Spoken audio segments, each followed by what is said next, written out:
you've never struggled with headaches or migraines, consider yourself lucky. Today, I'm talking about that headache that shows up as soon as you start your day. You get out of bed, you have a headache. Welcome to day 39 of proving it's not all in your head. And today we're talking about waking up with a headache. Something that's happening every single day, but it's frequent enough that you're starting to notice that there's a pattern here. Coffee helps you a little bit.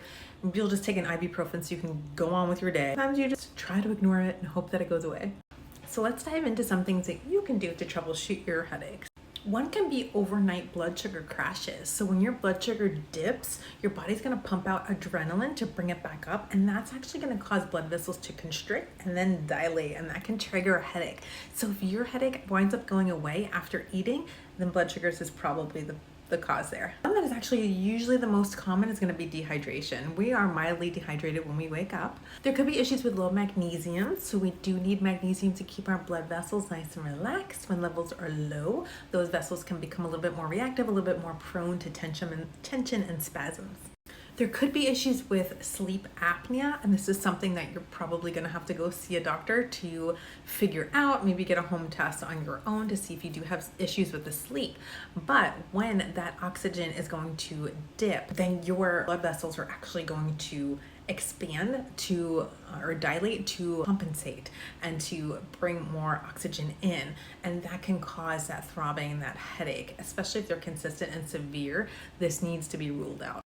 There could be thyroid issues, which really can affect our circulation and fluid balance. So if your headaches also come with like fatigue, feeling puffy, brain fog, then definitely check that thyroid. There could be jaw tension and grinding. I've gone to the dentist and they tell you that you've grinded down your teeth.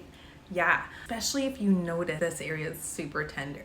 So I'm going to definitely check lifestyle, stress, sleep quality, all of that with my clients. But also in labs, I want to see, is there issue going on with blood sugar? One way to see if we're deficient in magnesium is to test it. So I'm going to be testing magnesium. I definitely want a full thyroid panel because most of the time women have never even had more than TSH tested, and that's not going to tell us anything. We need to know, is something wrong with the thyroid? And then, like all other things, I want to test the gut, because if we have any issues with absorption and breakdown of nutrients, I'm going to see that in the gut. So your tip of the day, before you do anything, before coffee, before your phone, before getting up, water first.